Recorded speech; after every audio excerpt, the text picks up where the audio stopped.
Joining me in the room podcast to talk about his next fighting opportunity taking place for Combat FC at Combat FC 3 on February 10th is Conor Hews. What's up, my friend? Welcome back. What's going on, Steve? How you been, man? I've been really good, bro. Holidays are over, full throttle. Now it's time to get back in the cage, man. How's it feel to get back in there after coming off a win back in October? Feels great, man. I think that first fight was a really good opportunity for me. I think it's exactly what I needed. And I think that going through the holidays, I just got to train as much as possible. Eat some good food, kind of get off of that diet for a little bit, and it feels good to get back in there and get 2023 started on a good note. Excellent. Well, you actually have two wins in the cage in 2022. You had your first amateur fight. It was a kickboxing fight. Where was it? And Combat zone. yeah, Combat Zone. So you came away with a first round TKO on that. You get back in the cage to make your amateur MMA debut, and you get a quick finish in that fight, bro. What's the difference in walking in both of those cages to you? So I think Combat Zone was a little bit more nerve wracking, to be completely honest with you, just because going into Combat Zone, it was a short notice fight, and I didn't know really much of anything about my opponent whatsoever. So I feel like the fear of the unknown is like one of the scariest things that you can have. So going into that, I was very scared, just not knowing who I was facing and kind of just feeling everything as it goes.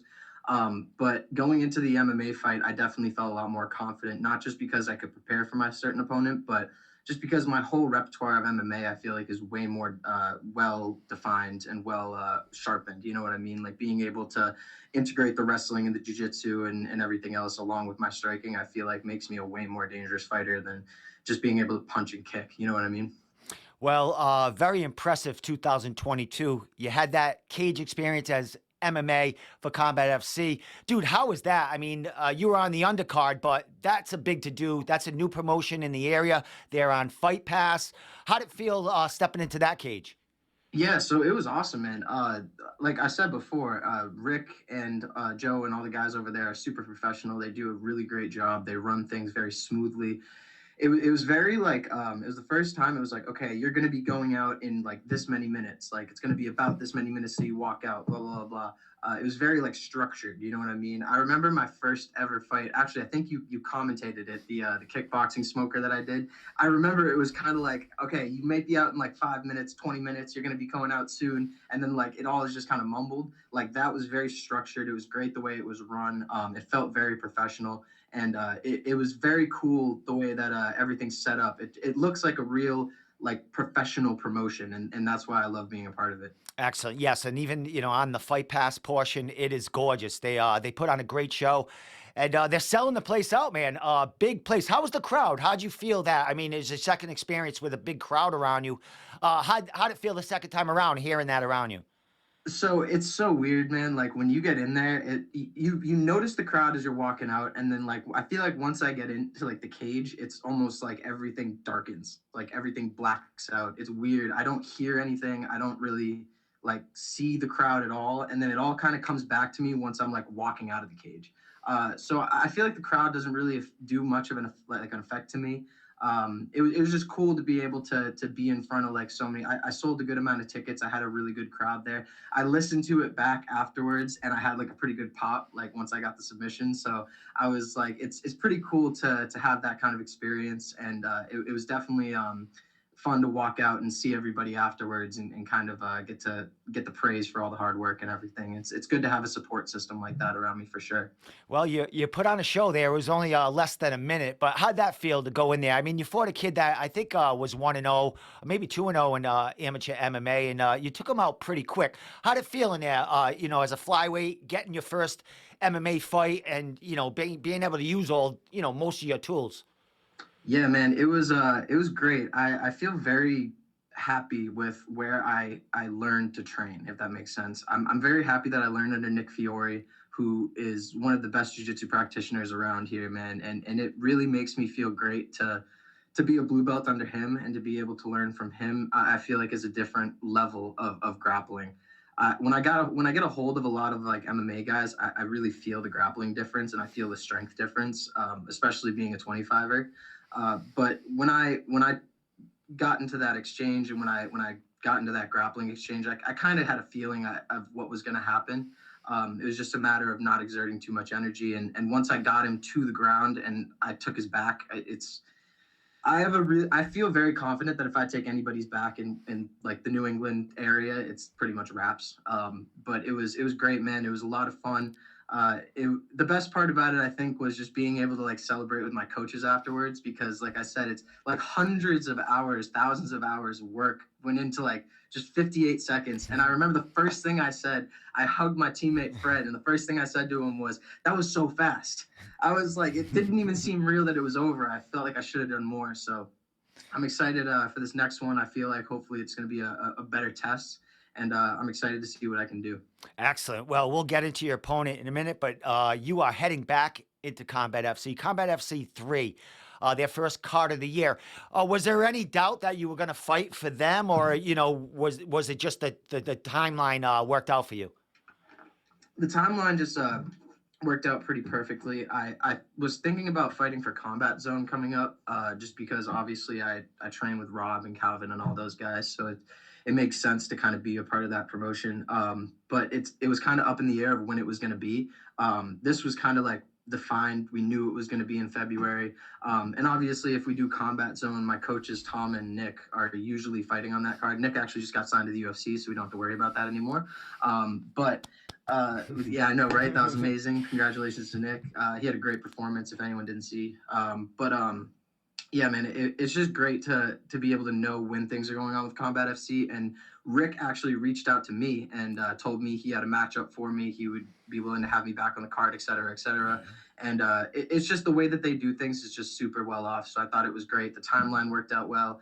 And best case scenario, I get done with this and I get back in there in like March, April, May, and get another one. Keep the ball rolling, bro.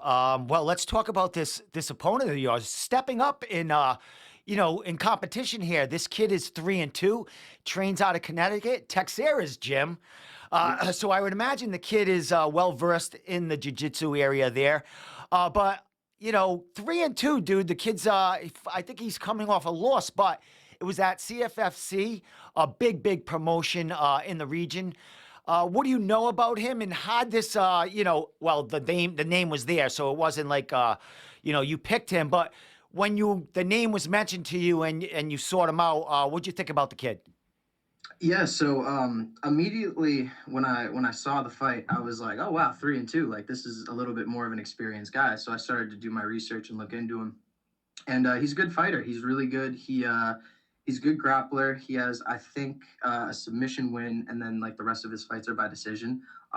But he's only lost to guys who have become champions in the amateur scene. So I've recognized him as a good fighter, as somebody who can beat decent opposition. But I feel like he's one of those guys that it's kind of a telling fight as to where you are, if that makes sense. No disrespect to him whatsoever. Like I said, I think he's a great martial artist. But from everything that I've seen, he's very explosive. He throws big strikes. He is a good grappler. He likes to throw submissions up off of his back and stuff, which it's good. He seems like a very formidable opposition. That's a good way to put it. And I think that it's a good test for me. But with that being said, I really don't think that there's anything that he's going to show me that I really haven't like seen with the guys that I train with. Just being around, guys like Rob and like Tom and Nick and those guys, just the stuff that they're able to show me, I feel like I'm getting a little bit of a leg up on a lot of these guys. And Tom put it a really good way too. A lot of these guys work a full-time job. They have to, commit their life to other things.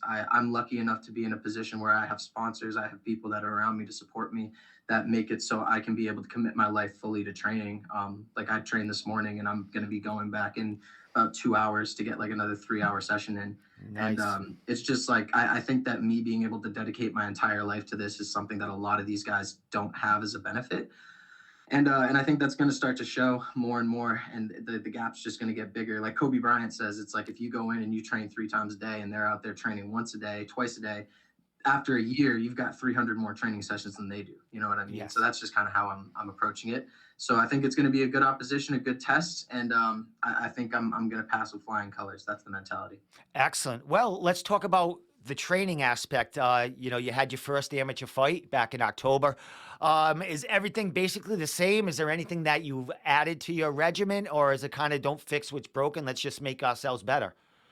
Yeah, I mean, it's kind of it, we're almost always training like nonstop. Like there's no such thing as like a training camp necessarily. It's just like you're kind of just upping the intensity a little bit. We kind of just do the same stuff and maybe spar a little bit more.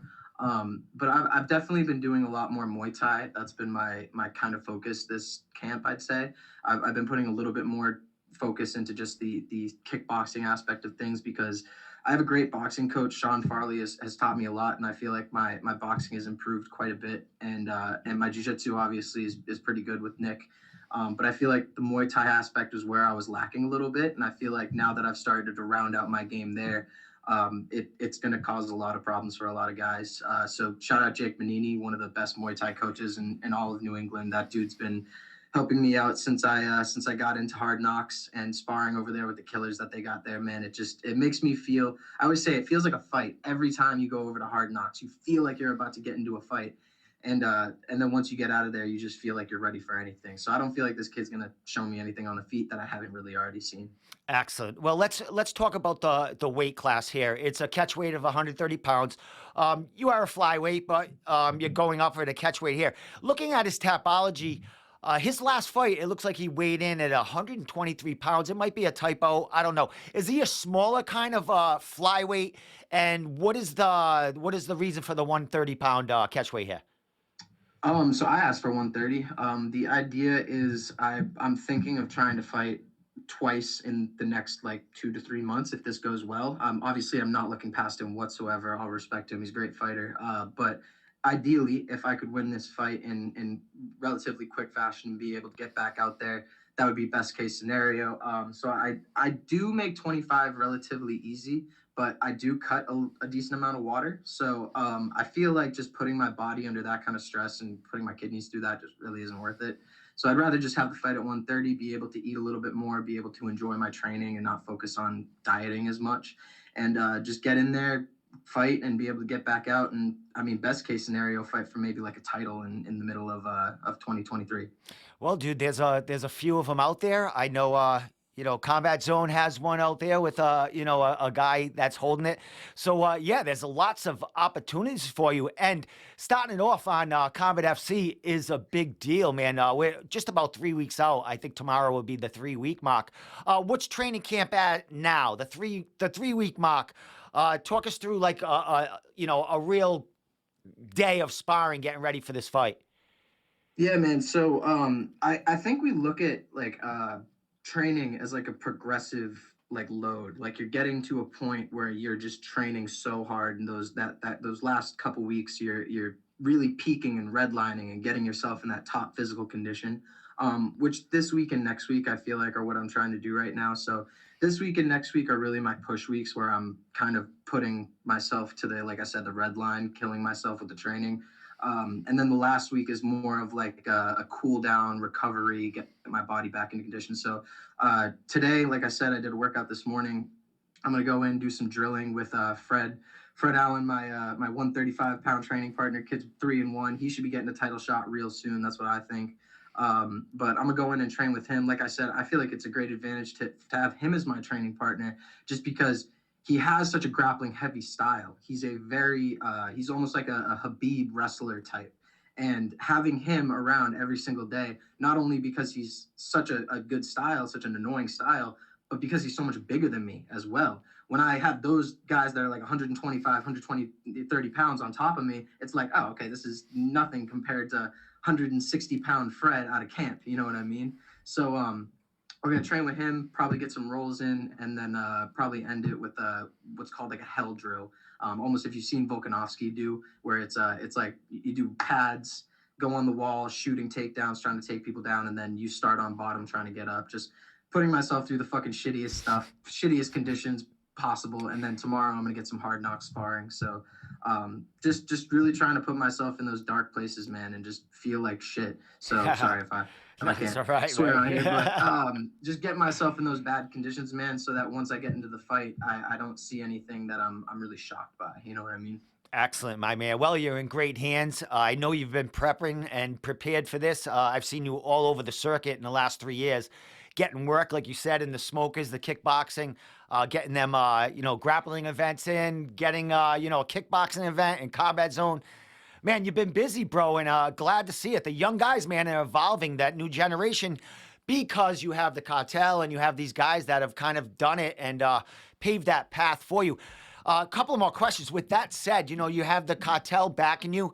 I mean, I remember Mitch Raposo was their first amateur that they signed, and look where he's going. I mean, the dude's, bound for bigger and better things. How's it feel to have that behind you? I mean, you could be the next kind of fighter they push. And man, they got a good repertoire and a good dialogue with major promotions. How's that feel as far as that support behind you?